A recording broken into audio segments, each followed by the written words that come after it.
بيبدأ فيلمنا مع كارلي، بنت عندها 18 سنة عايشة مع مامتها سارة وباباها في مدينة كونكت، وهي مدينة بعيدة وتقريبا فاضية. سارة بتشتغل مصممة ديكور، وكارلي بتدرس نفس المجال وبتشتغل مع مامتها علشان تتعلم منها. وفي يوم البيت اللي قصادهم سكن، وجالهم جار جديد اسمه كيل بعد ما كان بقاله سنين فاضي، وطالب انه يغير شكل البيت وديكوراته ويفرشه. فكارلي بتقترح على سارة انها تروح تتكلم معاه بصفتها مصممة ديكور وتعرض عليه شغلها، لكن أماندا صاحبتها قالت لها انها خلاص اتفقت معاه وخدت الشغل. وفي يوم بنلاقي سارة في مكتبها وبتعرف من السكرتيرة بتاعتها ان أماندا ما اتفقتش معاه ولا حاجة، وانه لسه بيفكر في عرضها. فقررت انها تاخد كارلي وتروح له تعرض عليه افكارها، وبيروحوا فعلا وبيتعرفوا على كيل وبيبدأوا يقترحوا عليه أفكارهم في البيت، وخصوصا إن كارلي عارفة البيت كويس لأن صاحبتها كانت عايشة فيه زمان ودخلته قبل كده كتير، فبيعجب بأفكارهم وبيوافق على عرضهم وبيوظفهم معاه. لكن بنلاحظ إنه معجب بكارلي ومهتم بيها، وبيسألها على أماكن يقدر يخرج فيها لأنه جديد في البلد، وكمان أصلا المدينة صغيرة وما فيهاش أماكن للخروج بالليل. ولما بتقوله على مكان هي تعرفه بيقرر إنه يعزمها تخرج معاه، لكن هي بترفض بذوق وبيروحوا هي ومامتها. وفي يوم بتروح كارلي البيت متأخر، وبيكون في واحد ملثم في بيتهم بيفتش فيه، لكن هي ما بتاخدش بالها منه، وفجأة بيهجم عليها وبيسرق منها سلسلتها وبيطلع يجري. فبيبلغوا البوليس لكن ما بيوصلش لحاجة، وبتكون كارلي متضايقة لأنها بتحب السلسلة دي جدا علشان حبيبها بن هو اللي جايبها لها. وتاني يوم بتروح سارة لكيل، وأول ما بيشوفها بيسأل على كارلي وبتقوله إنها في المدرسة، وبعدين هتخرج تقابل حبيبها.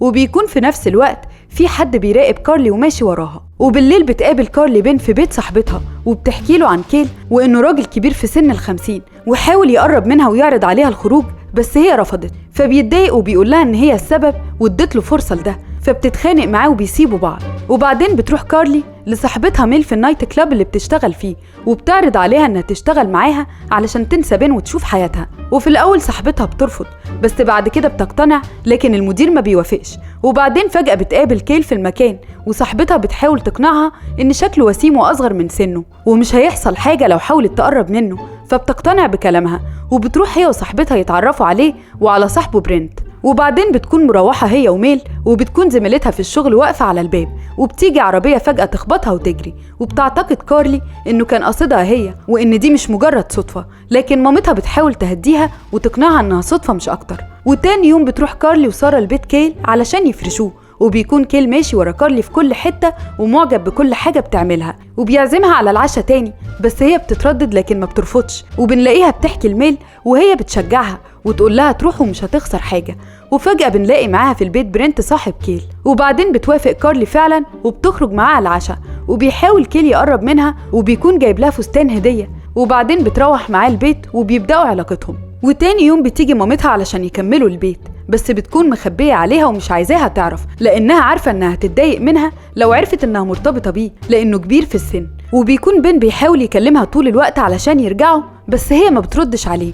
وفي يوم وهي في الجامعة قررت ترد، وكان عايز يقابلها ووافقت، بس فجأة وهو رايح لها حد بيجي يخبطه على راسه وبيقع، وبياخد موبايله وبيبعت رسالة لكارلي وبيقول لها إنه مش جاي. ومع الوقت بتبدأ تقرب لكيل أكتر وبيخرجوا مع بعض. وفي يوم وهم خارجين بتشوفهم أماندا وتصورهم. وبعدين بتروح كارلي البيت ومامتها بتقول لها إن بن في غيبوبة وإن في حد اتعرض له. وفجأة بتيجي لسارة مسج من أماندا، وبتفتحها بتلاقي صورة لكارلي وهي مع كيل. فبتبدأ تسألها إزاي هي على علاقة بيه وليه هي ما تعرفش، وبيتخانقوا مع بعض. وسارة بتقول لها إنهم هيسيبوا الشغل معاه وإنها لازم تختار ما بينهم. وبعدين بنلاقي كارلي بتبلغ مامتها إنهم بيحبوا بعض وإنه كويس معاها وهي اختارته هو.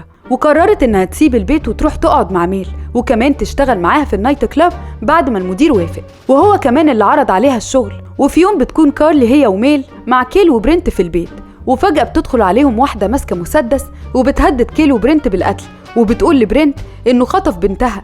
فبيهجم عليها كيل وبيحاول ياخد منها المسدس، فالرصاصة بتيجي فيها وبتموت.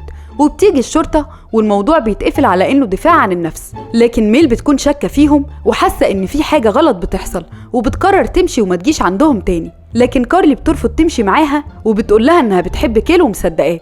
ومامتها بتكلمها تعتذر لها وبتطلب منها ترجع البيت، لكن كارلي بترفض وبتقول لها إنها تفضل عند ميل. وبتحاول كارلي تفهم من كيل اللي حصل، لكن بيهاجمها وبيقول لها انها مجرد ضيفة وان برنت صاحبه من 30 سنة ومغلطش في حاجة. وتاني يوم بتكون كارلي في الشغل وفجأة بتلاقي المدير بيتهمها انها سرقت الخزنة بتاعته، وانه لقى السلسلة بتاعتها واقعة في المكتب، وقال لها انه هيبلغ عنها الشرطة، وطردها هي وميل من الشغل.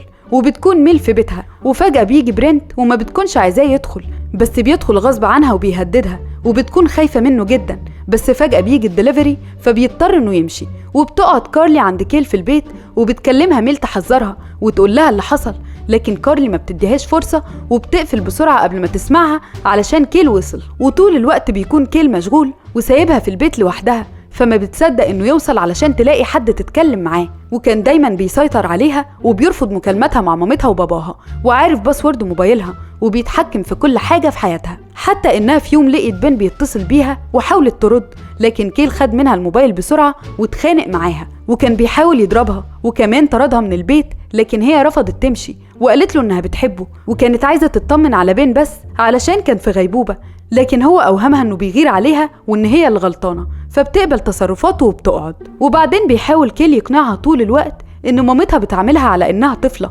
وانها كبرت خلاص ولازم تحط حد ليها، وكان بيرفض دايما انها تكلمها، لحد ما في يوم سارة بتقرر انها تروح تاخد كارلي من البيت، وبتوصل هي وباباها وبيخبطوا جامد، لكن محدش بيفتح، وبيبلغ كيل البوليس ان في واحدة بتتهجم على بيته، وبتيجي الشرطة فعلا، وسارة بتقول لهم انه خاطف كارلي، لكن لما بيسألوها بترفض وبتقول انها هنا بإرادتها وانها مش عايزة ترجع معاهم البيت. وبعدين بتتصل سارة بميل علشان تحكي لها كل حاجة حصلت، وبتسألها على بيت برنت، فبتروح له لكن ما بتلاقيهوش هناك، وبيكون حد تاني ساكن في الشقة. وبعدين سارة بتلاقي كارلي بتتصل بيها وبتقول لها انها السبب وهي اللي خلتها تختار، وانها كانت دايما تحسسها انها طفلة، لكن هو بيعاملها كبنت كبيرة، وانها صحيح بتخاف منه شوية لكن بتحبه.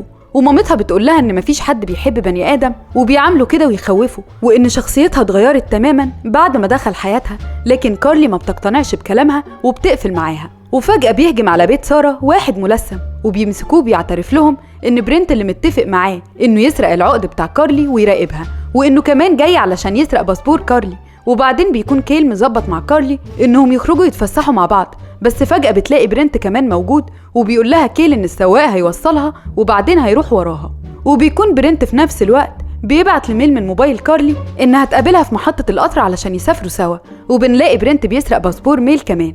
وفجأة كارلي وهي في العربية بتلاقي السواق ماشي من طريق المطار، فبتقلق وبتتصل بمامتها علشان تلحقها. وفجأة بتلاقي كارلي نفسها قدام طيارة خاصة وبرنت بيهددها بمسدس علشان تركب، وبتلاقي ميل كمان في الطيارة وبيعترف لها ان هو اللي عمل كل حاجة وكان السبب في طردها من الشغل، وهو اللي ضرب بن، وان هو وكيل متفقين على كل حاجة، وان حتى ده مش اسمهم الحقيقي، وانهم عصابة بيخطفوا البنات المراهقات وبيبيعوهم. وفجأة بتوصل مامتها وباباها وبيهجموا عليهم وبيبلغوا البوليس وبيلحقوهم وبيقبضوا على كيل وبرنت. وبعدين بنلاقي كارلي في بيتها مع مامتها وباباها وبتقرر انها تغير تخصصها وتسافر تدرس في مكان تاني وتحاول تساعد البنات علشان محدش يحصل له زيها، وبتقول لهم انها اتعلمت من الدرس كويس ولازم تبقى اقوى. وبكده يكون خلص ملخص فيلمنا النهاردة. استنونا في ملخص فيلم جديد كل يوم الساعة 8 مساء، وما تنسوش تعملوا لايك للفيديو واشتراك في القناة. نتقابل في فيديو جديد. سلام.